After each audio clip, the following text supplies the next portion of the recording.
Donc voilà, nous sommes donc devant l'agence Impact Immo, hein. On va aller rencontrer Ludovic Pelletier, j'espère qu'il nous attend. Allez, en avant.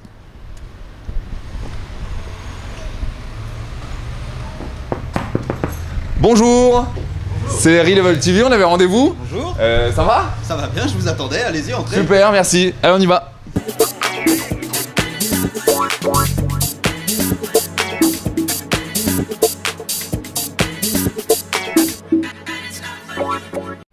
Alors Ludovic, merci de nous recevoir dans votre agence. Ma première question n'est pas immobilière, c'est est-ce que vous acceptez qu'on se tutoie? Allez. D'accord, super, allez on y va. Alors est-ce que tu peux nous présenter en quelques mots les agences Impact Immo, notamment celles du 17e et du 18e arrondissement dont tu es le patron.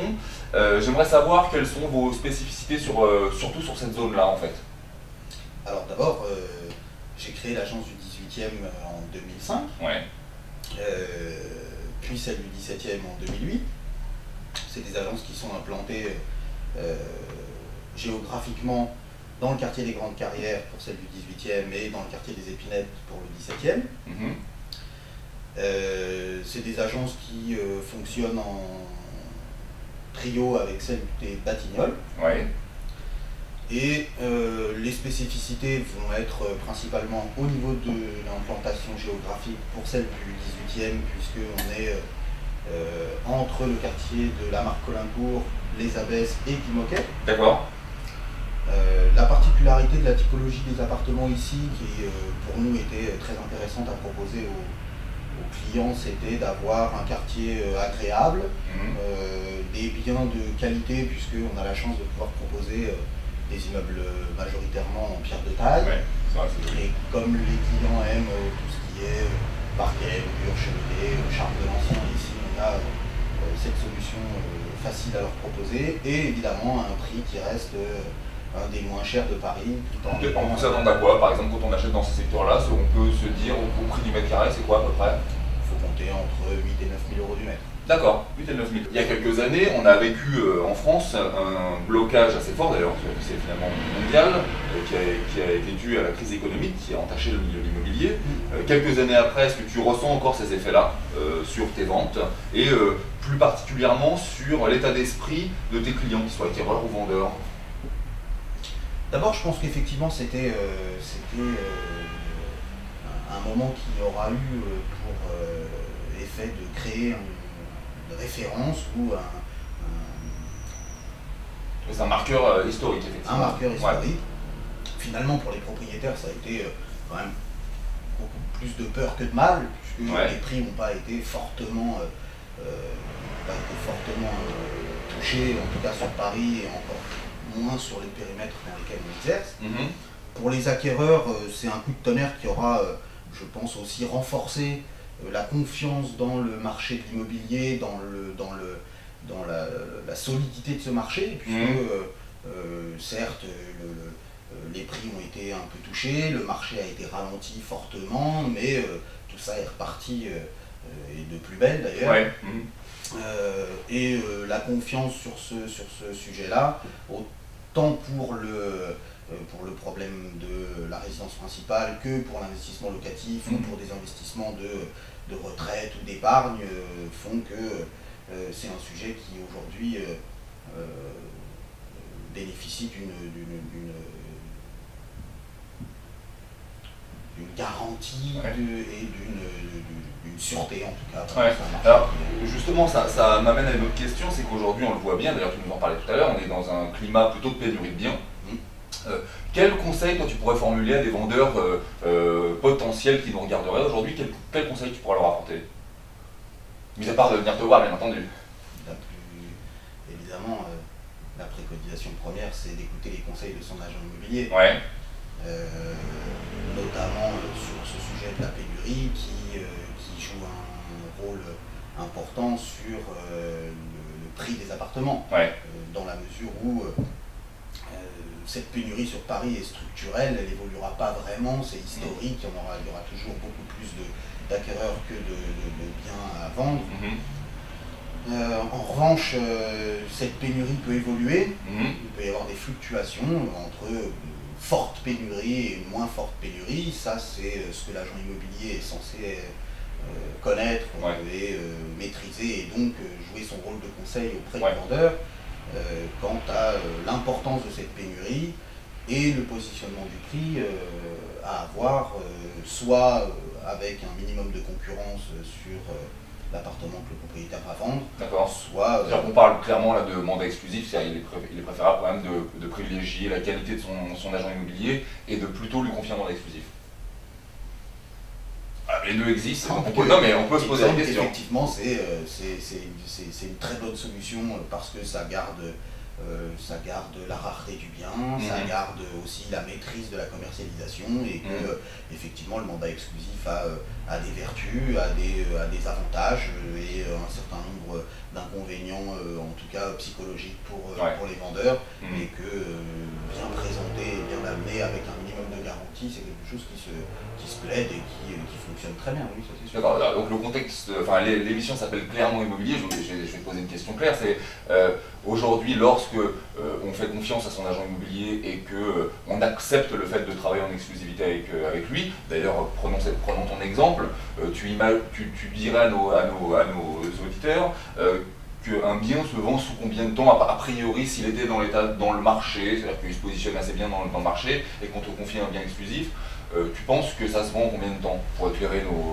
les gens qui nous regardent? Les chiffres sont simples, on les a, nous on observe beaucoup ce genre de curseur-là. Le délai moyen de vente aujourd'hui entre le jour de la mise en vente et la signature d'un compromis de vente, il est de quelques jours et donc en l'occurrence nous on a un délai moyen de 10 jours. Ah oui, d'accord. Entre les premières visites et la signature d'un compromis de vente. Ce qui veut dire aussi que en 48 heures, on a un acquéreur intéressé et preneur de l'appartement pour ensuite fixer un rendez-vous de signature de contrat. Mais d'ailleurs, je crois que c'est une des particularités du groupe Impactimo, c'est que vous avez un fichier acquéreur assez fourni, d'ailleurs, il faut le rappeler, c'est-à-dire ce qui vous permet tout de suite de mettre en adéquation un bien qui est à la vente qui serait rare, avec un panel de clients acquéreurs immédiatement, quoi.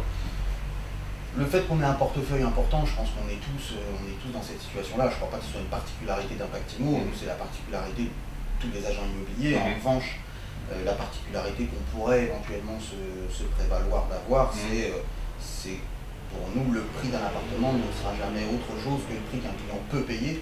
Ah oui, effectivement, ça c'est pour et que le prix de mise en vente est pour nous fonction des budgets réels de la clientèle qui s'enregistre chez nous au quotidien et auquel cas effectivement on essaye dans tous les cas d'avoir des prix qui soient en adéquation avec les budgets que les clients nous donnent. Donc effectivement dès le moment où on a des propriétaires qui acceptent cette vérité-là, le prix correspond à la demande. Et la demande n'a d'autre volonté que d'acheter. Donc si le prix est bon, la vente est faite. Oui, tout à fait, d'accord. Une question qui est un petit peu plus économique. On l'a vu, les taux d'intérêt à la banque remontent.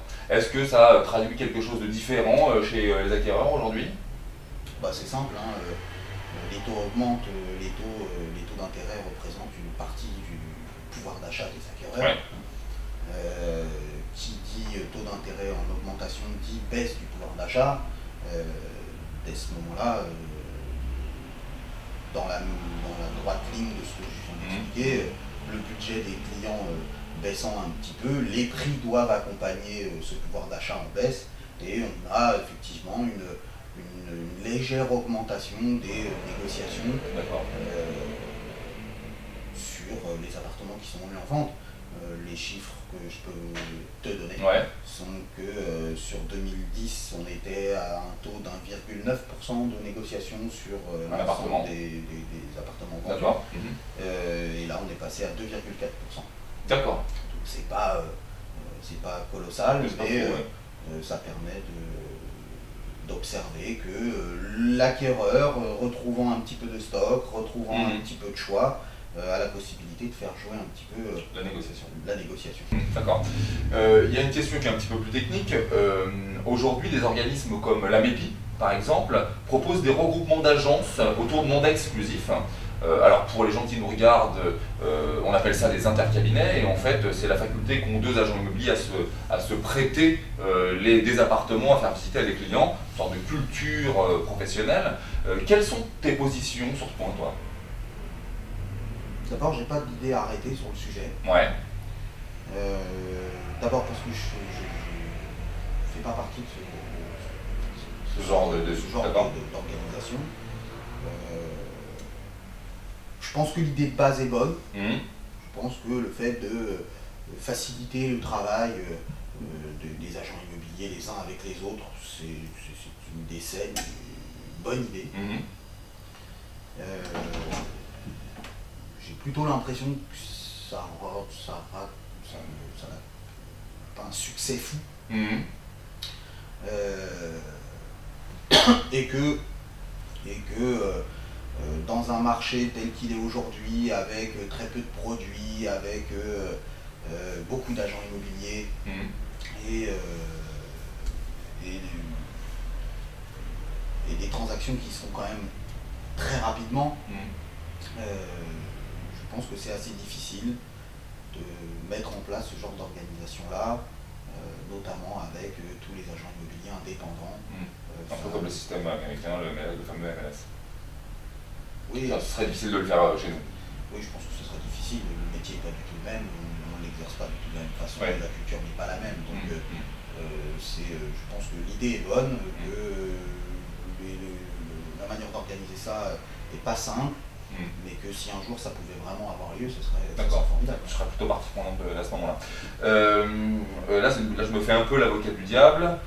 J'imagine que tu le sais, les particuliers, les gens qui passent devant ton agence là tous les jours, ont plutôt une mauvaise image des agents immobiliers.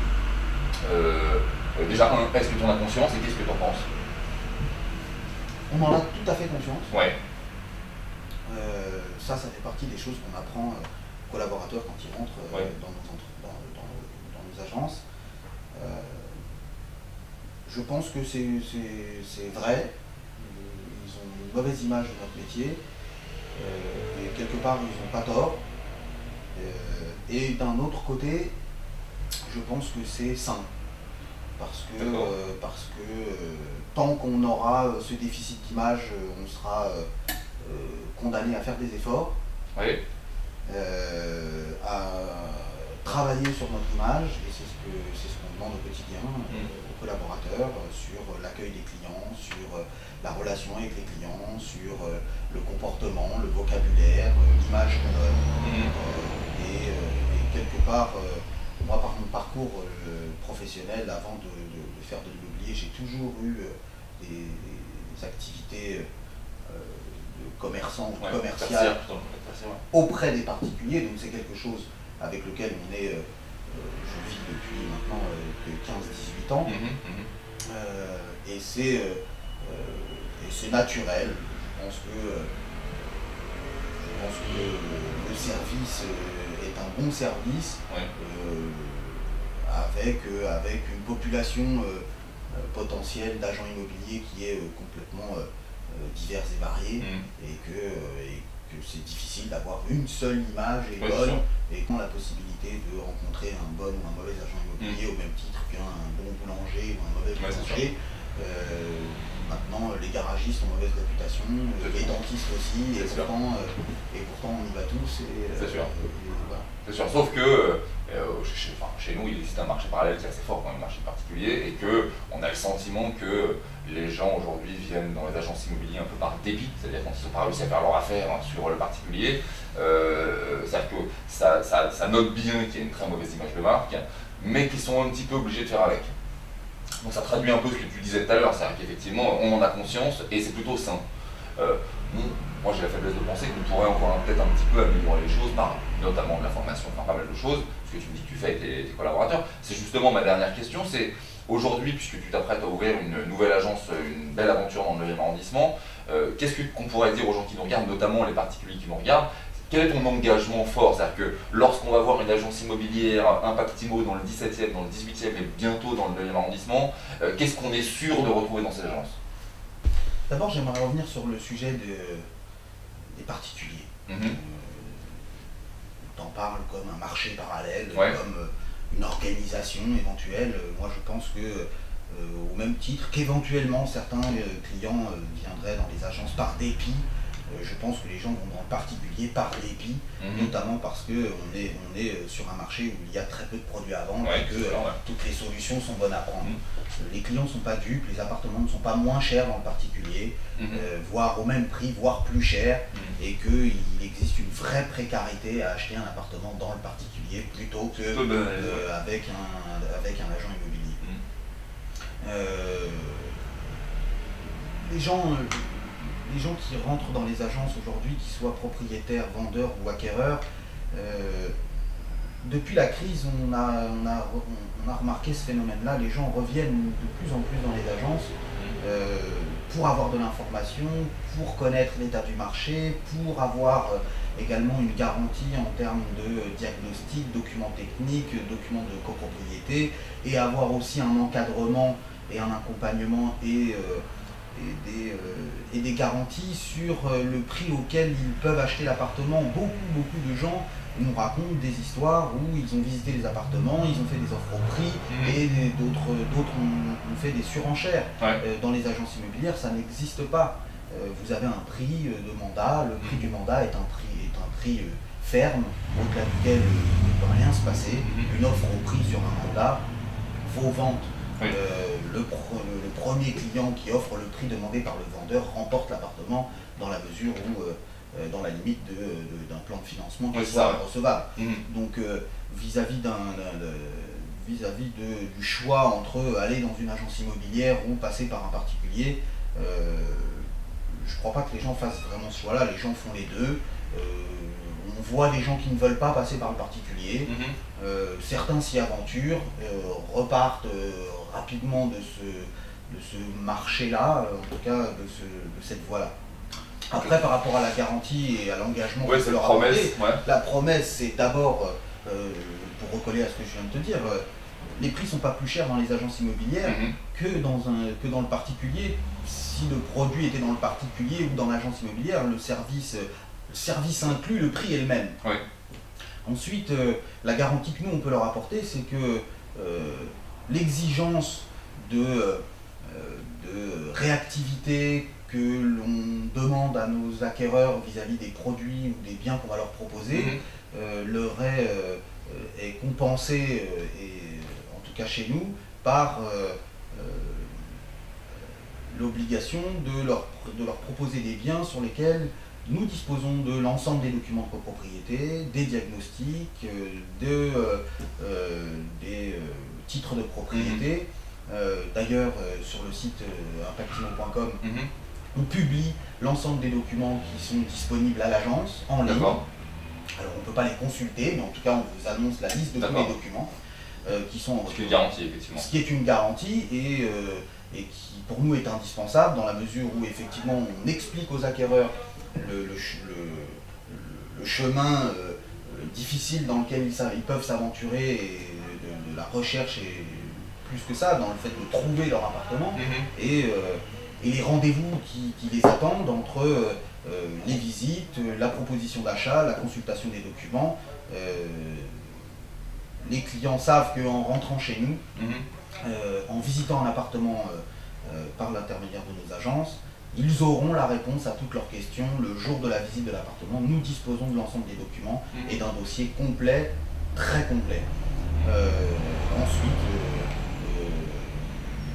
l'accompagnement, le sérieux, la connaissance du métier, c'est quelque chose qui est présent chez nous. Et puis alors, moi je le rappelle à tout le monde, d'ailleurs nous avons eu un accueil extrêmement sympathique, donc au-delà de toutes ces garanties professionnelles, vous avez chez Impactimo quand même des gens profondément sympas, vous pouvez y aller les yeux fermés, en toute confiance, en toute transparence, ils vous accueilleront bien. En tout cas, c'est le sentiment que nous on a eu en venant tourner cette petite chronique ici. L'émission s'appelle Clairement Immobilier, voilà, je crois que on a été clair, je ne sais pas ce que vous en pensez. A bientôt en tout cas pour de nouvelles aventures sur Real TV. Au revoir.